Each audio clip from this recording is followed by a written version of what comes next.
What is going on, everybody? Welcome back to the PureGolf podcast. My name is Zach. I've got Jordan to my left, and we are very excited for you guys to be here with us today. Today, we are talking about the USGA and R&A rollback proposition. What is it? Proposal of the golf ball. Proposal of the golf ball. Yeah. See, here's the deal. I know a little bit about what's going on. Jordan, however, is the analyst of this, and he will be explaining what's going on to me, the average golfer. They're trying to take away distance for professional golfers. Crazy. So we're going to be starting with that today. And then after that, I've got a little golf game update that I want to talk to you about. Sweet. And just kind of what's been going on. And I've got potentially new clubs on the way. So, Whoa! Yeah, Okay. yeah. I haven't mentioned it to you yet. So we're really excited for you guys to be here. As of course, thank you guys so much for being here. If you could, please like, share, subscribe.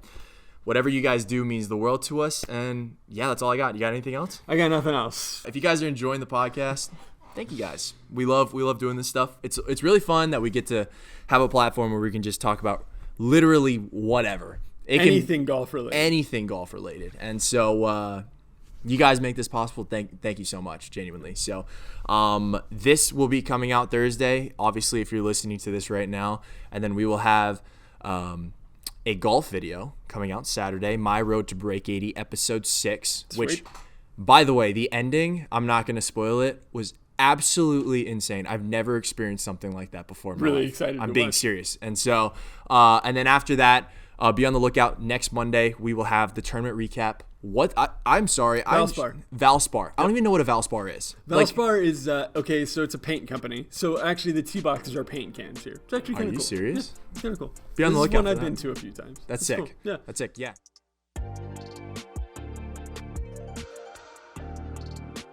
I got nothing else. Sweet. Let's just dive into this golf ball rollback. Okay. So, can I give you like my initial thought? Yeah, hit me of with it? it. Okay, Hit me with so baseball has done this before, where they have juiced the baseball, they have nerfed the baseball. They've done a lot of things to try and either increase or decrease home runs, and I hate when they adjust the equipment, because if I'm playing like collegiate baseball or high school baseball, I want to know that I'm playing with the same exact equipment outside of wooden baseball bats. Yeah. As the pros. You know, I think that's only fair. I think that's only right. But so when I saw this for golf, it doesn't make any sense to me. Okay. If anything, I feel like they should just increase the difficulty of the golf courses themselves. Okay. I think that's the only way that you can go about this, but that's just my thought on it. So anyways, what's going on? Please explain what's going on, though, please. So, okay, I'm gonna tell you, I don't know that I have a stance on this. Really? I don't know that I have a stance, but I have read through. It's a post I've sent you. It's a Titleist post on the golf ball rollback and what that would mean for them as a company. What I am going to do today is I am going to tell you why they're posting what they're posting. Yeah. Because it is very interesting if you look at it. Yeah. But also, I don't know that I care, if I'm being honest. Like, for me, do I care if I go out and play the same golf ball as someone we just looked at, Justin Thomas? I don't know that I really care, to be all that honest with you. That's interesting. And the deeper we dig into it, you'll see where I'm coming from. Is yeah, I'll leave it at that. So we're just gonna kind of go through it. Like, why do they want to dial back the distance of the golf ball? Let's start there. Okay, they want to dial it back because the length that pros are hitting it right now is absurdly far.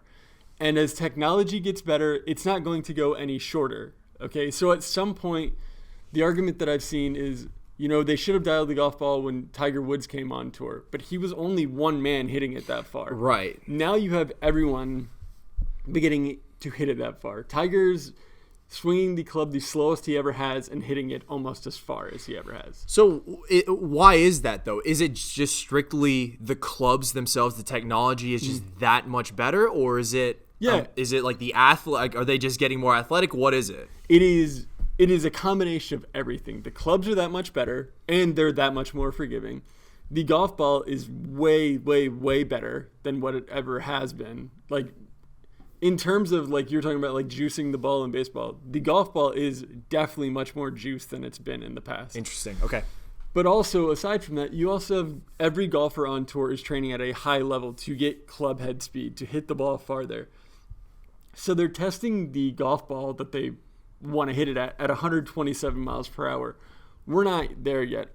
That is not the average club head speed on the PGA Tour. And I think it's maybe around like 115 with a driver in hand. We're not even close to that, but they're trying to prevent a future problem of at some point you have to dial it back, because the only way they feel you can make a golf course more challenging is to make it longer. Right. Okay, so Tiger Woods' new course that he's building is over 8,000 yards.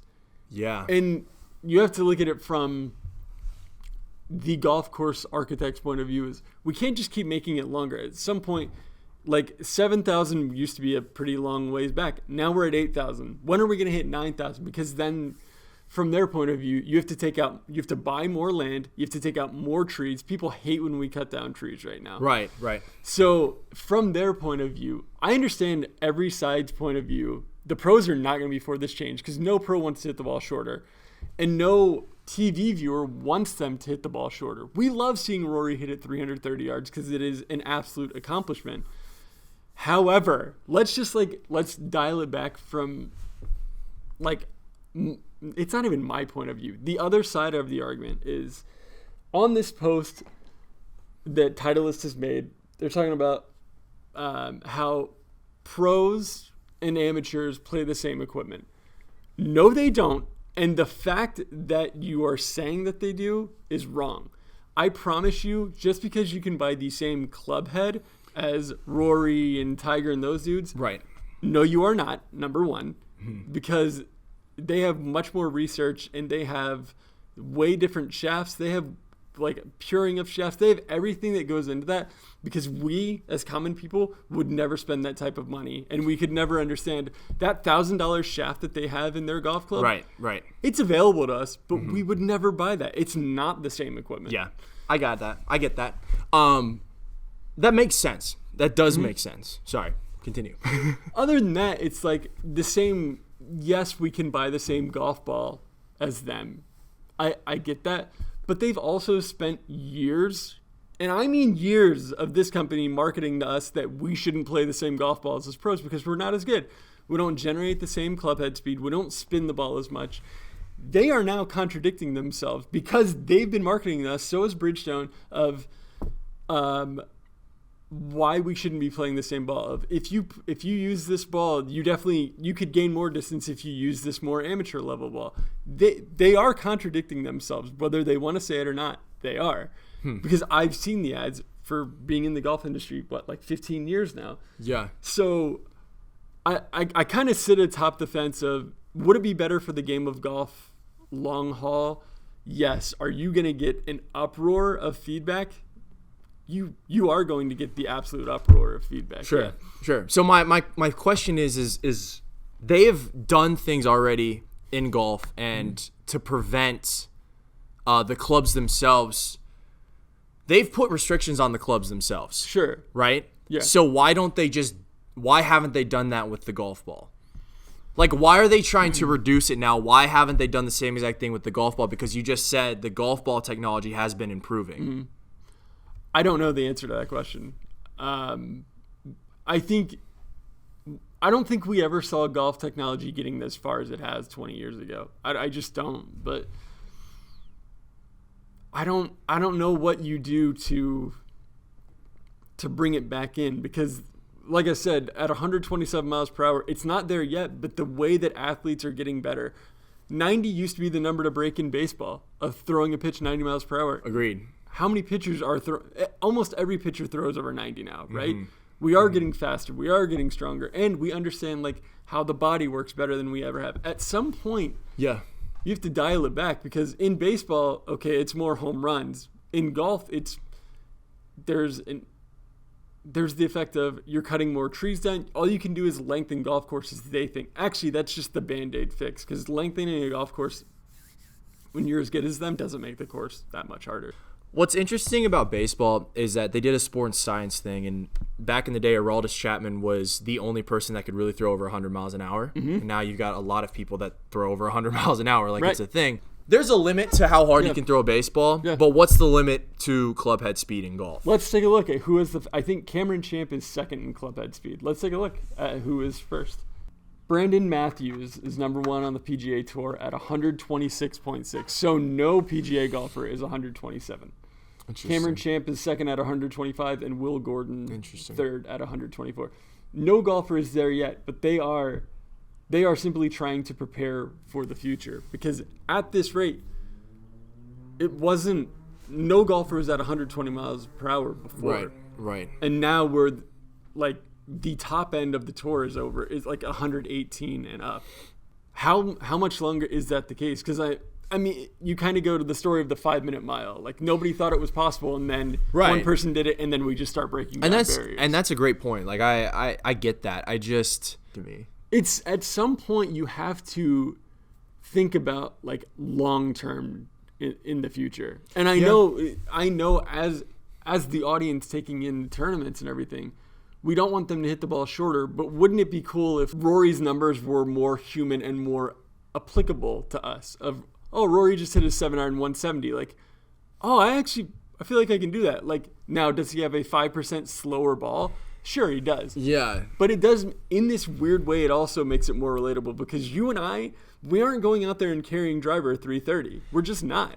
I mean, I get that, but in my brain, I don't like that. I would rather play the same exact thing knowing that, okay, well, like, there's the chance. It's almost like you look up to Rory, and then if you ever get to that point where you do hit it to the same numbers, you're like, wow, I'm actually hitting the same. There's not this little asterisk next to, I'm hitting the same distance as Rory. Well, like, I see it more as a negative, but I'm with you. That's how, the way that I'm reacting is how majority of golfers are reacting right now. My next question, though, with it is, why doesn't, like, if everyone's hitting the ball further, right, why, like, to be on the PGA Tour, like, doesn't it just make the margins less? My point is that they're still competing at the same, right? They are. Everyone's playing with the same ball. Why don't you just let it be that much better? That's my question. I would say, well, a point that we haven't gotten to yet is, like, if they do this, it would only be maybe the standard for half the tournaments. So half the tournaments you're playing with one ball, half the tournaments you're That's playing crazy. with. That's stupid. That is where it gets, like, yeah. If we're doing this, and then you have, like, if people are qualifying for a U.S. Open, well, which ball do I play with? It gets ludicrous. It gets stupid. Like, if we're doing this, it can't be half here, half here. Right. You have to do it all the way. Why don't you just let them all play the same ball and just make the margins to win that, like, everyone just that much more competitive at the top? Yeah. It's a fair question, and I don't know the answer to it. You're rolling it back, but in reality, everyone still has to complete that shot. So why does it matter if it's from 150 yards away or 110 yards away? Because, I mean, from that perspective, like, 150 yards, even at like your skill level, 150 yards, you're not going to hit the green as much as 110 yards. Agreed. But you still, like, everybody on the tour still has to execute that shot. So are they just trying to make the scores less? I don't understand the point in it. At some point, and I can't speak about what's going on in those rooms and everything like that. At some point, you have to dial it back, because you are going to get to the point where people are hitting 400-yard drives. Evolution happens. Like, this is a real thing. You are okay. This is talking, like, way forward. Do you think you will ever see a pitch in the major leagues hit 110 miles per hour? It will not hit 110 miles an hour. Ever. In our lifetime. No, not in our lifetime. It really won't, because I'm telling you, sports science, I know what you just said, but sports science did a whole thing where if someone did throw 110 miles an hour, like, their arm would literally fall off of their body. Okay. That's how much force is on the pitch.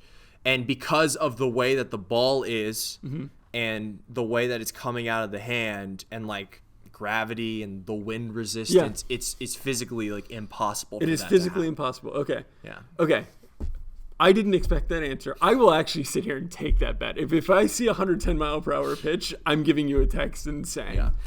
But in terms of golf, there are things they can do to lighten the shaft to get you to swing faster. They can lighten the club head or give different weights to the club head. And then what we've never understood, and like I'm not very good at as a golf instructor, is how much that ball keeps advancing does hit the ball farther and farther. We could hit club speeds of 130 miles per hour.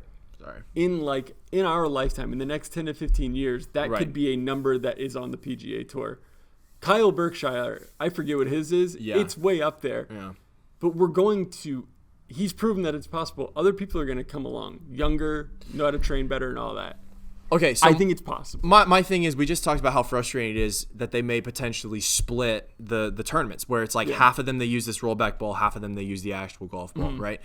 If they're gonna roll back the ball, I would prefer them to roll back every single ball. Like I'm talking every single ball. Like I'm not talking like the PGA Tour alone. I'm talking even the amateurs. You mean the amateurs? Just everything. If they do that, then that's fine. It's like back when I was playing baseball in high school and middle school. Like in middle school, they had a brand bat where it's like, it went really, really far. And then all of a sudden they had this massive worldwide change of, okay, we need to lower that. So they changed everybody's baseball bats where you had to swing this different brand, and everybody had to make the change. I'm talking from collegiate baseball all the way down to Little League baseball. They all had to make this change. And so if you're going to make a change like that, make it for everybody. For everybody. If you're going to make it, I couldn't agree more. To continue my point is like they're worried that baseball players are throwing the ball like crazy hard. There's too many strikeouts happening right now in the MLB. There's not enough people just getting on base. So what they're going to do is they're talking about lowering the mound, because when you lower the mound, there's less trajectory. Okay. It's easier to hit the baseball. They throw slower. But that would be a change from the MLB all the way down to Little League baseball. Okay. So but that's my point. I don't understand why they would just roll it back for the PGA Tour. That's just or for half the tournaments on the PGA Tour. Exactly. I'm 100% with you, and I don't know what happens for here. No pro is going to go for this though. Yeah. Of just like, why would we want this? Yeah. Why would we want this? Agreed. And I don't know what you do. Agreed. But it's important. I think it's important to talk about, because I think the pros as we're learning more and more, the pros. It has become a more run player organization on the PGA Tour than ever. It's always been like a commissioner-dominated league. They talk about the NBA player model. NBA lets their players be heard. Those guys are going to be heard, and we're going to hear what they have to say all week long. Yeah. So I understand where the governing authorities are coming from, but I don't think anybody they're never going to get a unanimous decision on this. No, you're not. But I couldn't agree more with you. Of if you do it across the board for everybody, amateur, pro. Right. Yeah. That's my take. I'm assuming that's your take. That's what I'll walk away with. I think that's a great way of putting it. That's all I got. You got anything? Anything else? If you guys have any thoughts on this, let us know down in the comments, because I don't understand why they're doing this. It doesn't make any sense to me. And if you are going to make the change, then make it for everybody. Like, why only make it for the top of the top? Because if I'm an average golfer, my still thought process is, like I hit this ball, I finally hit my drive over 300 yards. However, I'm not using the same exact technology as pros, so there's an asterisk next to me hitting a ball 300 yards compared to them. That's my takeaway from it. Yeah. So if you're going to roll back all of them and make me earn it the hard way. I don't know. That's just how I've been fixated on it. I'll tell you my final take on this is, in golf, I don't think we need any more division than what we have going on right now. So, like, let's say the PGA Tour adopts this. That is another point for, like, LIV of, like, why would we adopt this? Like, we want our players to hit it far. Right. Because I don't know what you do, but the world of golf is kind of, like, getting split, and the last thing you need is one more split to splinter everyone even more. Does this type of stuff usually come up? I mean, is it just that talk has been in debate for a long time? The older pros, the Jack Nicklauses, want the ball to be dialed back. Of course they do. I mean, it's just Of course they do. Because the ball, like, to them is going too far. But, like, I can't speak to baseball. I can speak to the NBA. Like, like the way we had it, like with the hand check and everything like that. Like, you guys are scoring way too much, but you didn't play in the tough days like we did. Everyone's generation when they played is always the best generation. Right. You know? Right. It's different eras. Like we said, it's different technology. It's crazy technology though. It really is. Yeah. How far we've come. Yeah. And This is a debate I want to do with Ariana Parker one day and David as well. Yeah. I think this is so off topic. I think the older players could come back and beat our younger players if they were given the same equipment. I really do. It's funny because when I think of baseball, I think the complete opposite.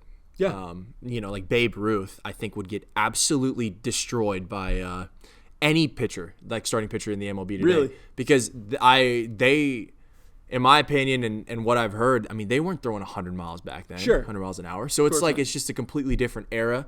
I mean, Babe Ruth was a drunk and he smoked all the time. Sure. Like their bodies weren't peak performance back then. Yep. So I think it's just a different game, and it's like you consider him one of the greats, but if you ever put him in this era, no shot.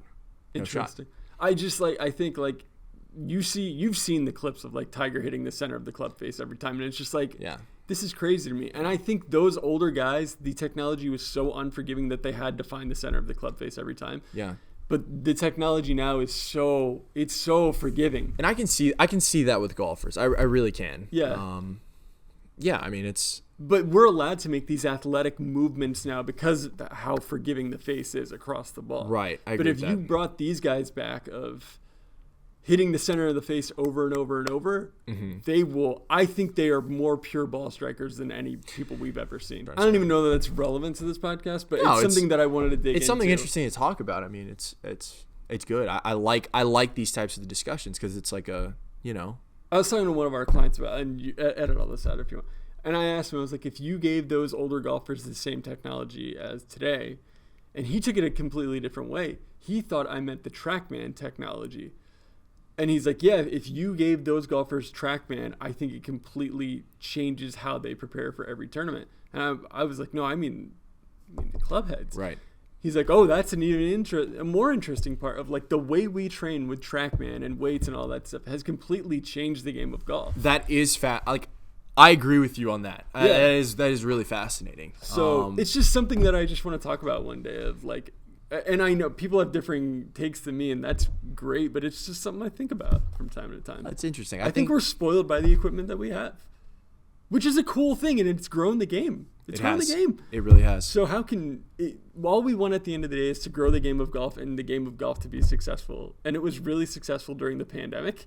Yeah. I think we kind of faltered out a little bit now, but it's still really cool that I can get the golf ball up in the air just like Rory McIlroy can. Right. Now, it may take a different club, but like that's still cool that I can do that. And that's another reason why we should keep the same ball throughout. That's my thought process on it, So that's all I got. You got anything else? No. If you guys are enjoying the podcast, thank you guys. We love doing this stuff. It's really fun that we get to have a platform where we can just talk about literally whatever. Anything golf related. Anything golf related. And so you guys make this possible. Thank you so much, genuinely. So this will be coming out Thursday, obviously, if you're listening to this right now.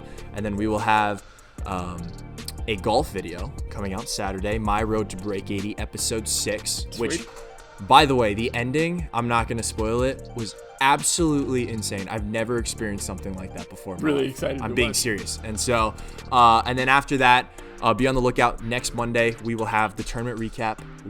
I'm sorry. Valspar. Valspar. I don't even know what a Valspar is. Valspar is, okay, so it's a paint company. So actually the tee boxes are paint cans here. It's actually kind of cool. Are you serious? Yeah, it's kind of cool. Be on the lookout for I've that. been to a few times. That's sick. Cool. Yeah. That's sick. Yeah, that's sick. Be on the lookout for all that stuff.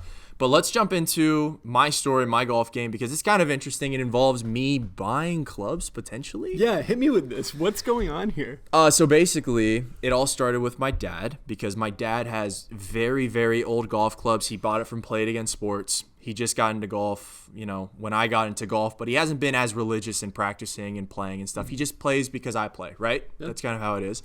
And the grips on his clubs are so bad to the point of he has to literally spit on his hands to get grip, like to swing the golf club. Gosh. I told him, I was like, Dad, if we're being honest, I mean, I played baseball, and when I had trouble with grip, I could not hit the baseball well. Yep. And it's got to be the same with golf. If you're choking the crap out of that grip, you can't expect to do well at all. And so this is basically what I told him, and he was trying to figure out, like, okay, well, should I just get brand new golf clubs? Should I just get these regripped? And I was thinking, I'm like, Dad, like, I think it's good because I have a friend over the PGA store that like he's a sort of like he's a club fitter and everything like that. Yeah. And I was like, well, you know, if anything, I know that if I reach out to him, he could get you a free fitting. Like genuinely just say, oh, like, you know, you can just give you the options. Yeah. Like, should he just regrip his clubs or like potentially go get new ones because they're old as dirt, the whole deal. So basically that's how the whole conversation started. I reached out to my boy over at the PGA Superstore, which, by the way, the reason why I reached out to him last night is because he found one of our YouTube shorts and he took a screenshot and he's like, bro, he's like, I can't believe, he's like, this is crazy, man. This is awesome. Yeah. So we got into talking after that. Yeah. And we got into talking about me, however, because I was talking to him. I wanted to reward myself with new clubs after I broke 80 because that's a whole series that, you know, I'm trying to do right now. I think it'd be pretty cool. I've never gotten fitted. You gave me my irons and my wedges, so it's like I've been given all my stuff, but I've never gotten properly fitted. And so we get into talking, and he says he is a club fitter that already has his clubs. So TaylorMade is offering himself personally a 50% discount on clubs, on an iron set, on whatever he needs. Expires in July, but he said, since I already have my clubs, you can have the code if you want it. Okay. So basically, I wasn't planning on potentially getting new clubs, but I mean, it's like 50% off on like your whole entire iron set. So I'm like, interesting. So I'm going to get fitted next week. Okay. Over here? Yeah. Okay. What do you think I should be looking for? That's my question. We've had this discussion before. Yeah. And we get to talking, and he recommended he's a TaylorMade rep, TaylorMade P770s. Okay. We had this conversation before on the podcast, and we talked about like for golfers and average golfers, it may actually be better for you to have like blades rather than cavity back because it's less forgiving, and in the long run, it'll make you naturally a better ball striker. Yeah. Because you get instant feedback from it, right? Yeah. So I told him all this, and I said, look, I'm interested in getting blades because I want to get better. I want my game to get better, and I want that instant feedback because I try and practice literally every single day. That's kind of where my game's at. He recommended game improvement irons. Okay? Do you have any opinion on that? Like anything whatsoever on it? I can't do a game improvement iron because it's too thick of a backing. Is it too big of a backing? Yeah, it's way too thick. To me. Is it as thick as a cavity back? Like what is it? Game improvement irons are pretty thick. Yeah, it's going to be thicker than what you have. Really? It's going to be thicker than what I have right now? I think so, yeah. Yeah.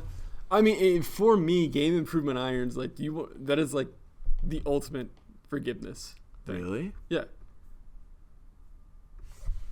Hold on. If he's talking game improvement, are the P770s game improvement? No, maybe I have the wrong name. 790 is more of a. Okay, that's more of a game improvement. Okay, what are the 770s then? It's probably going to be right in between a blade and a game improvement. Yeah. Okay. He was recommending the P770s, but in my brain I was thinking, okay, I want blades. Like I want literal blades. You would, I think, like just knowing you as I do. Yeah. Have you ever hit the blade we have in here? I think I have like a few times. To hit a blade is completely penalizing. Oh, I know. And I want that. It's like, is it bad that I want that? Bro, you're talking 20 yards on mishits. I want that. I don't think you do. I do. I want. Okay. I'm like in this thought process of I want to like ruin myself if I screw up. But dude, you are. That's just how I'm like. I'm so fixated on getting my swing correct, right? Yeah. And I want irons that will help me get better in the long run. Okay. That's all I care about. Okay. In terms of TaylorMade, the P770 would be a fine club for you. If you don't believe me, here's what we'll do. Okay. And you can this will give you extra content as well. Yeah. If you want to take the 7-iron blade we have in here and go out and just play a few rounds of golf with it, you go right ahead. Oh gosh. And when you stripe it, you'll be like, I want this club in my bag forever. But when you mishit it, it is so penalizing. Interesting. Okay, now here's another thought. This is something that literally Parker commented. Okay? He said that you do need faster club head speed if you're swinging blades, like blades. Mm-hmm. I'm not talking these game improvement or in between, whatever they're called, P770s. Yeah. He says that you need like faster club head speed, which I swing on the slower end. So I'm questioning like, is that even a factor, or do I? Your club head speed is fine. Is it fine? Yeah, you're fine. Interesting. You're fine. I also mentioned to my boy that is potentially going to fit me. I said I just want to get fitted, and then later on down the road after I break 80, like we can get refitted and tweak it out just to see. But there's one part of my swing which we've talked about. Once I figure it out, it'll generate more club head speed. Yeah. I mean, and and my brain is I don't want to get brand new clubs until I figure that out, because wouldn't that change my fitting? Sure would. It's so stupid, dude. Golf is so dumb because it's just like it's so many little things. Yeah, I mean, your fitting could change almost every day. I hate this, dude.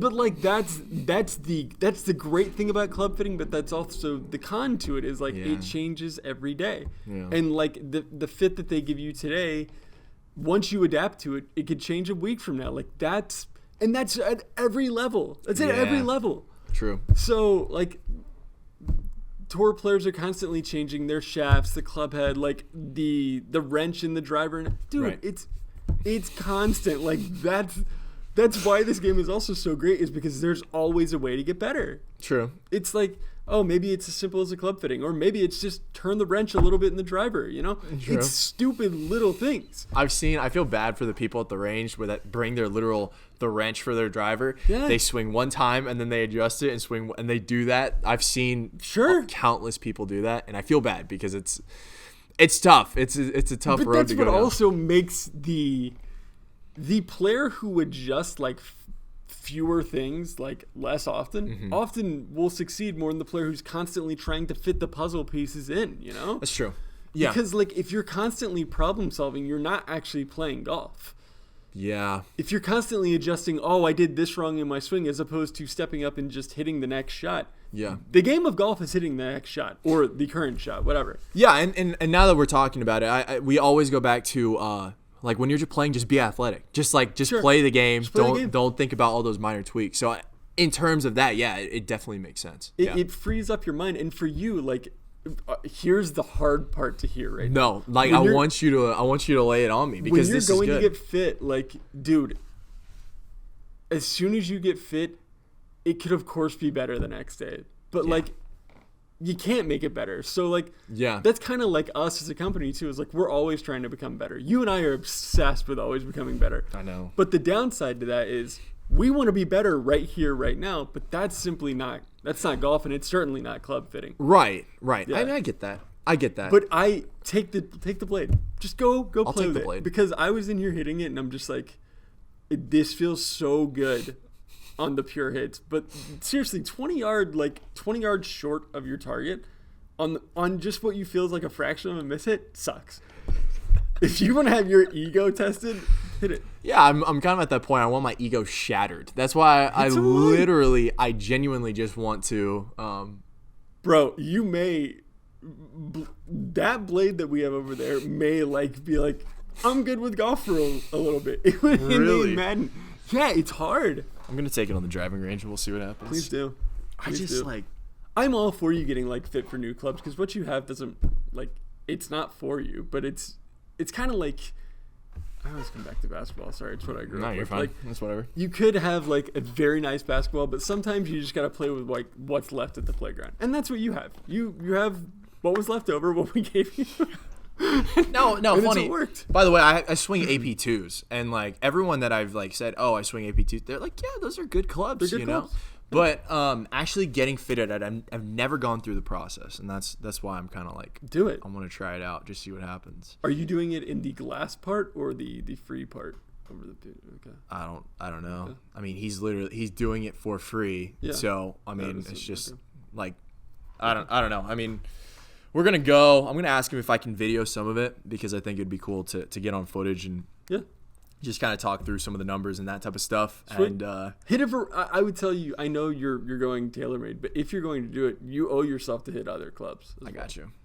Because like if you hit the TaylorMade pretty well, but you're over here hitting like this Callaway even better, you would That would upset you. That would really no. The fact that I do not like Callaway, so that would upset me even more. I get that. You know what I mean? I get that. I think it's third to TaylorMade and Titleist, but that's just me. So. And you owe yourself to hit like different shaft combinations too. Like True. if you're gonna do it, do it the right way. I got you. Especially if you're about to spend money on golf. I want to make it. I don't know why I want to make it as hard as possible on myself, but I'm just kind of in that mentality. I don't know. That's interesting. We need to get you off the 75 hard mentality. I know, right? Golf needs to be simple for you. I got 7 more days. Yeah, 7 more days. 7 more days. That's all I got. I mean, it's you know, I don't know. We'll see. Good for you. We don't have any draft today or anything like that. We just have us talking about you getting fit and everything like that. How's your golf game going? I was in here hitting balls before. Started up the day today. Yeah. We're doing okay. Keeping it simple. Yeah. You know what's funny? And we're talking about my golf game. The last round, and I videoed it because it was my road to break 80. It's funny how when I have expectations to when I don't have expectations, how different my golf game is. And when I don't have expectations, that release makes me play insurmountably better. It's crazy the difference. I get that. And then when the pressure gets on, it's crazy the difference. And I don't know. I think that causes me like I need to develop more of a routine. I talked to Parker a little bit about it, but if I have that routine, like when I had that routine in baseball, it helped calm the nerves, helped you just kind of just set up and hit the shot, because a lot of times when I'm overthinking, like I'll sit over that ball for multiple seconds on end when it should just be just fire it, you know? So, for me, it's just keep it as simple as possible, because we know what I do for a living. I can go back behind there and criticize any part of my swing that I want, but like if I'm not keeping it simple, I'm not playing golf. Like if I'm thinking about swing mechanics and everything like that, you're no longer playing the course, you're playing like yourself, and that makes golf really hard. That's huge. So that's massive. Yeah, that's but I'm loving hitting the ball again. Yeah, I haven't played around. Yeah, we're gonna get there. We're gonna get there. Yeah, we'll. I haven't even hit every new club that I got yet. I haven't hit every. Are you club serious? Yet. No. Why?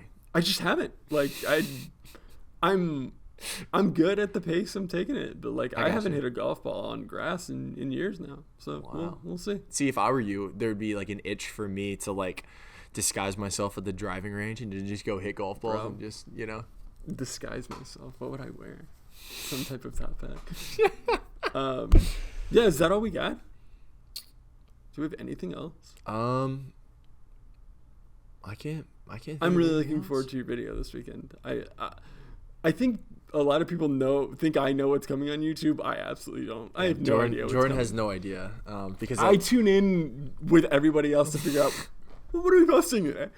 I always check YouTube. I'm like, has PureGolf posted today or not? Know. Which, by the way, I'm in the process of creating a YouTube banner. You know, like on YouTube, if you go on the actual computer, we don't have like a good YouTube banner in my opinion.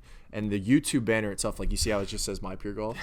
I want to change it to where it's like a picture of either you or I, or just like a nice cool graphic. Okay. And it literally says recap every Monday, tournament recap every Monday, podcast every Thursday, and then golf video every Saturday. And if we can get that on the banner, I think that would help a lot of people if they're like, who's going on? You know? So I want to do that, and then I want to do it on the other socials as well. So I like that.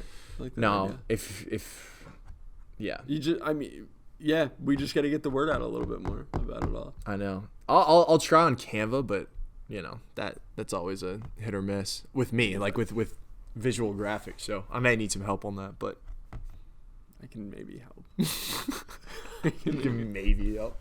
Yeah, whatever it takes, man. That's all I got. That's all I got for today. You got anything else? No. No. I'm excited for the Valspar. I know it's not one of those big tournaments, but I'm always excited to watch golf, and thank you for rescuing me, like getting me back into the world of golf, man. I was gone for so long. It's so funny because you had no intentions of getting me back into the world. I didn't. Of golf. Not like it is now, you know. So yeah, I'm excited. I'm excited, man. When do you want to do? So I don't know if I'm putting this in. We can do a club. We can actually film a club of the bags today if you want. Like we don't have to. Let's do it next week because my clubs are filthy. Okay. I never cleaned them after, so they're just kind of gross. But Thank you guys so much for listening. If you guys could, please like, share, subscribe. Be on the lookout. The Valspar recap will be next Monday if you're listening to this on podcast. If you're on YouTube, be ready for my Road to Break 80, episode 6. I'm serious. It goes from kind of like a slow, steady thing, then it picks up really, and then the ending is insane. So that's all I got. Thank you guys so much. Peace out.